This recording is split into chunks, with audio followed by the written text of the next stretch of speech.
तेलंगाना जागृति के जन्मबाटा प्रोग्राम के तहत तंजीम की सदर कलवा कोंटला कविता ने यदाद्री भोंगीर जिले का दौरा किया। इस दौरान बीबीनगर एम्स के मुआयने के लिए जाते वक्त नारापल्ली के करीब एक अफसोसनाक वाकया पेश आया। कविता को देखने के दौरान एक मोटरसाइकिल बेकाबू होकर गिर गई, जिसके नतीजे में एक शख्स और उसकी बेटी सड़क पर गिर पड़े। वाकये की इत्तला मिलते ही कलवा कोंटला कविता ने फौरी तौर पर अपना काफिला रुकवाया और खुद मुतासरा बाप बेटी के पास पहुंची। इन्होंने इंसानी हमदर्दी का मुजाहरा करते हुए अपने काफिले की गाड़ी के जरिए दोनों को फौरी तौर पर करीबी प्राइवेट अस्पताल मुंतकिल करवाया, जहां तेलंगाना जागृति के कायदीन ने इब्तिदाई तिब्बी इमदाद का इंतजाम किया था। डॉक्टरों के मुताबिक खुशकिस्मती से दोनों को कोई संगीन चोट नहीं आई और वो खतरे से बाहर हैं।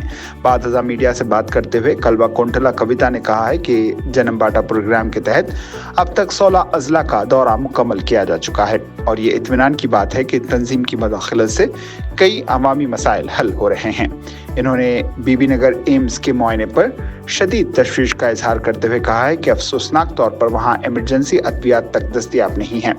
इन्होंने याद दिलाया कि 2014-15 में पार्लियामेंट में जद्दोजहद के नतीजे में तेलंगाना को एम्स मंजूर हुआ था, जो मुल्क का पहला ब्राउन फील्ड प्रोजेक्ट है, जहां नीम्स को एम्स में तब्दील किया गया। कविता ने कहा है कि अगरचे एम्स का आगाज 2016 में हो चुका था, लेकिन आज तक यहां बुनियादी इमरजेंसी सहूलतों का फुकदान इंतहाई तशवीशनाक है। उनका कहना था कि अगर किसी हादसे का शिकार मरीज को यहाँ लाया जाए तो जान जाने का खदशा लाहक है। इन्होंने इंकशाफ किया कि मरकज की जानिब से 750 करोड़ रुपए की मंजूरी के बावजूद कॉन्ट्रैक्टर की जानिब से काम में ताखिर की जा रही है। इन्होंने मुतालबा किया कि मुकामी MLAs और विज़रा कॉन्ट्रैक्टर से बात करके एम्स को जल्द अज जल्द मुकम्मल करवाएं, क्योंकि ये एक अहम अवामी तिब्बी इदारा है।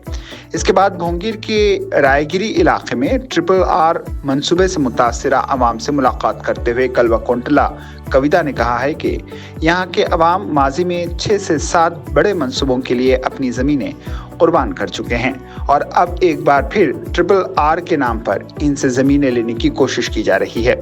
इन्होंने इल्ज़ाम आयद किया कि RRR मंसूबे की अलॉटमेंट 3 मरतबा तब्दील की जा चुकी है, जिसके पीछे भारी बदउनवानी मौजूद है। उनका कहना था कि बाज़ MLAs अपनी ज़मीनें बचाने के लिए गरीब किसानों की ज़मीनें कुर्बान कर रहे हैं, जो सरासर नाइंसाफ़ी है। कलवा कोंटला कविता ने याद दिलाया कि कोमटिरेड्डी वेंकट रेड्डी ने अलॉटमेंट तब्दील करने का वादा किया था और यहाँ तक कि प्रियंका गांधी को भी अवाम से वादा कराया गया था। इन्होंने मुतालबा किया कि अब साफ तौर पर बताया जाए कि अवाम को इंसाफ मिलेगा या नहीं। कविता ने कहा है कि माजी में BRS हुकूमत के दौरान किसानों के साथ नाइंसाफ़ी हुई है। इन्होंने एतराफ़ किया कि इस वक्त वो BRS में होने के बावजूद किसानों के लिए कुछ न कर सकी, जिस पर इन्होंने अवाम से मौज़रत भी की। इन्होंने सख्त सवाल उठाया कि क्या मौजूदा कांग्रेस हुकूमत भी इसी नाइंसाफ़ी को आगे बढ़ाएगी। इन्होंने वाज़ेह किया कि अवाम साफ तौर पर कह रहे हैं कि वो मज़ीद ज़मीन देने को तैयार नहीं है और मुतालबा किया कि प्रियंका गांधी के वादे को फौरी तौर पर पूरा करते हुए मुतासरीन को इंसाफ फराहम किया जाए। ब्यूरो रिपोर्ट, मुंसिफ न्यूज़। జై తెలంగాణ అందరికీ నమస్కారం। ఇవాళ తెలంగాణ జాగృతి జనంబాట కార్యక్రమంలో భాగంగా మరి భువనగిరి జిల్లాకు, యాదాద్రి భువనగిరి జిల్లాకు రావడం జరిగింది। ప్రత్యేకించి ప్రతి జిల్లాలో 2 రోజుల పాటు ఉంటూ ఆయా జిల్లాల్లో ఉన్నటువంటి సమస్యలన్నింటినీ కూడా చూస్తూ ఆ సమస్యల పరిష్కార మార్గాలను వెతుకుతూ ప్రభుత్వాలను నిలదీస్తూ ముందుకెళ్తున్నాము। ఇప్పటి వరకు మేము దాదాపుగా 16 జిల్లాల్లో పర్యటన చేసాం। ఈ 16 జిల్లాల్లో కూడా అనేక సమస్యలు మా చొరవ వల్ల పరిష్కారం అయినాయి కాబట్టి చాలా సంతోషపడతా ఉన్నాము। ఇవాళ మరి భువనగిరికి వచ్చినాం, రావడమే ఎయిమ్స్కి వెళ్ళినాం। ఎయిమ్స్ 2015-14 ప్రాంతంలో నేను పార్లమెంట్ మెంబర్గా ఉన్నప్పుడు కూడా చాలా గొడవ చేసి పార్లమెంట్లో నిలబడి మాకు కొత్త రాష్ట్రం వచ్చింది, ఎయిమ్స్ కావాలని పట్టుబెట్టి తెచ్చుకున్నాం। ఫస్ట్ ఇండియా మొత్తంలో కూడా ఇది బ్రౌన్ ఫీల్డ్ ప్రాజెక్ట్, ఆల్రెడీ మన దగ్గర నిమ్స్ ఉన్న దాన్ని ఎయిమ్స్ చేయడం జరిగింది। ఆ తర్వాత ఇన్ని సంవత్సరాలకు కూడా 2016లో ఎయిమ్స్ ప్రారంభమైతే ఇన్ని సంవత్సరాలకు కూడా కనీసం అక్కడ ఎమర్జెన్సీ మెడిసిన్ దొరకనటువంటి పరిస్థితి ఉన్నది। ఎవరైనా యాక్సిడెంట్ కేసు పోతే వెనక్కి పంపిస్తున్న పరిస్థితి ఉన్నది। ఆ డైరెక్టర్ గారితో మాట్లాడడం జరిగింది। అల్టిమేట్గా అక్కడ ఉన్నటువంటి ఎయిమ్స్ డైరెక్టర్ చెప్పేది ఏంటంటే, ఎవరైతే ఇప్పుడు గుత్తేదారు ఉన్నారో, కాంట్రాక్టర్ ఉన్నారో, ఆయన బిల్డింగ్లు కట్టడంలో చాలా ఆలస్యం చేస్తున్నాడు।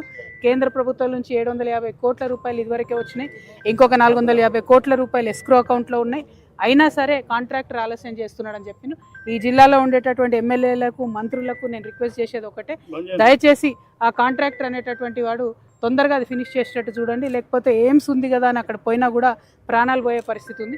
అంత మంచి ఇన్స్టిట్యూట్ వచ్చినప్పుడు వెంటబడి త్వరితగతిన పనులు పూర్తి చేసుకోవాల్సిన బాధ్యత మన మీద ఉన్నది. ఆ తర్వాత ఇక్కడ RRRకి సంబంధించి మన భువనగిరి టౌన్లోనే, రాయగిరి ఇదివరకు ఊరుగా ఉన్నది టౌన్లో కలిసిపోయింది. ఈ రాయగిరి గ్రామంలో మరి ఇప్పటికే 7-8 దఫాలుగా రకరకాల ప్రాజెక్టుల కోసం ల్యాండ్ ఇచ్చి ఉన్నారు. ఈ ప్రజలు చాలా త్యాగం చేసి ఉన్నారు. మరి ఇంత త్యాగం చేసిన ప్రజల్ని ఇక త్యాగం చేస్తున్నారు కదా అని చెప్పి ప్రతి సందర్భంలో రాయగిరి ప్రజల్ని బలి చేయడం అన్నది కరెక్ట్ కాదు. ఎందుకంటే ఇప్పుడు ఏదైతే RRR ఈ ఏరియాల నుంచి పోతున్నదో దాని అలైన్మెంట్ ఇదివరకు 2 సార్లు మారింది. ఫస్ట్ టైము యాదగిరిగుట్ట అవతల సైడ్ ఉన్నప్పుడు ఒక అలైన్మెంటు, మళ్ళీ తర్వాత ఇక్కడ ఒక అలైన్మెంటు, ఇప్పుడు 3వ అలైన్మెంట్ కింద ఇది రావడం జరిగింది. దీని కంప్లీట్గా దీని వెనుక ఉన్నది నాయకుల యొక్క అవినీతి అని స్థానిక ప్రజలందరూ కూడా చెప్తున్నటువంటి సందర్భం. మరి ఇప్పుడు అధికారంలో ఉన్నటువంటి కాంగ్రెస్ పార్టీ కూడా ప్రియాంక గాంధీ గారిని కూడా తీసుకొచ్చి మేము RRR అలైన్మెంట్ మార్పిస్తామని చెప్పినటువంటి సందర్భం ఉన్నది. నేను ఇవాళ డిమాండ్ చేస్తున్న కాంగ్రెస్ ప్రభుత్వాన్ని, కోమటిరెడ్డి వెంకటరెడ్డి గారిని, మీ జిల్లాలో మీరు కూడా స్వయంగా కలెక్టరేట్లో కూర్చొని ఒక్క గుంట జాగా కూడా పోనీయ మీ రైతులకు అని చెప్పిండ్రు. మరి చేస్తారా లేదా, ఒకవేళ చేసేది ఉందా లేదా క్లారిటీగా చెప్పండి. ఎందుకంటే మీరు అనేక మాటలు ఇచ్చి తప్పిండ్రు, అట్లనే ఇది కూడా తప్పుతాం అనుకుంటున్నారేమో. కానీ మేమందరం కూడా వారికి మద్దతుగా ఉంటాం. రైతన్నలందరూ కూడా నిజంగా క్షమించాలి. నేను కూడా అప్పుడు టీఆర్ఎస్ పార్టీలో ఉన్నా, ఆ టైంలో మిమ్మల్ని జైల్లో వేయడం జరిగిందని చెప్పిండ్రు.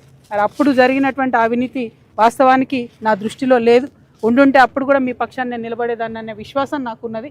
దానికి మిమ్మల్ని క్షమాపణ నేను కోరుతా ఉన్నాను. ఎందుకంటే రైతన్నలను బేడీలేయడము, రైతన్నలను అరెస్ట్ చేయడం అన్నది దుర్మార్గం.